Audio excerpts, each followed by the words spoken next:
গরম এটা হচ্ছে পুডিং এর ক্যারামেল। এটা হচ্ছে ডিম মিক্স, অর্থাৎ ডিম, চিনি, সাথে অল্প একটু লবণ দিছি, আর সাথে হচ্ছে একটু ফ্লেভার দিছি, সেটা হচ্ছে ব্যানানা ফ্লেভার। আর এদিকে দেখতেছেন দুধ গরম করে রাখছি, একটু পরে এগুলাকে একসাথে মিক্স করব ইনশাআল্লাহ। তিনটা একসাথে রাখলাম, ক্যারামেল, দুধ, ডিম মিক্স। দুধ ডিম মিক্সের সাথে দিয়ে দিলাম। দেখেন আলহামদুলিল্লাহ কালারটা খুব সুন্দর আসছে।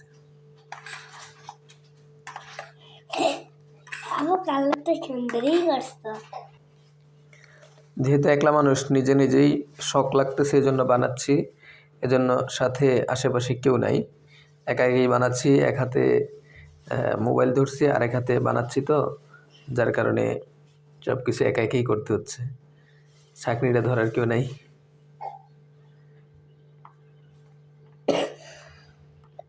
পুরোটা দুধ দিয়ে দিচ্ছি ক্যারামেলের উপরে।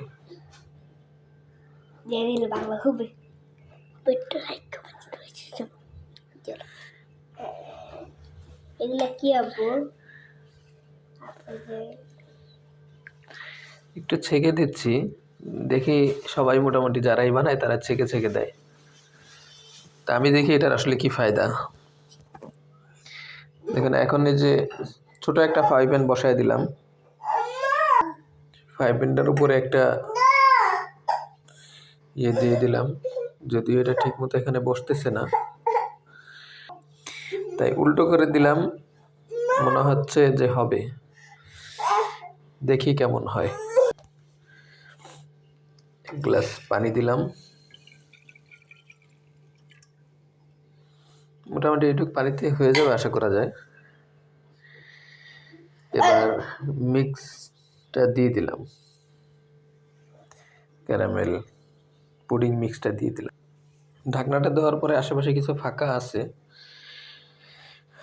দেখি আজকে একটু ফাঁকা থাকলে কি হয়।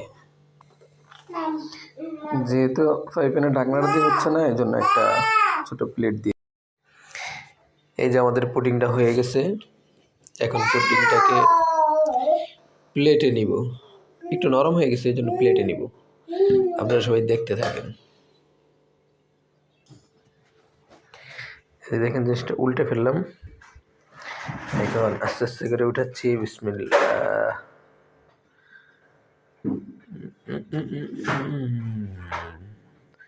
আলহামদুলিল্লাহ,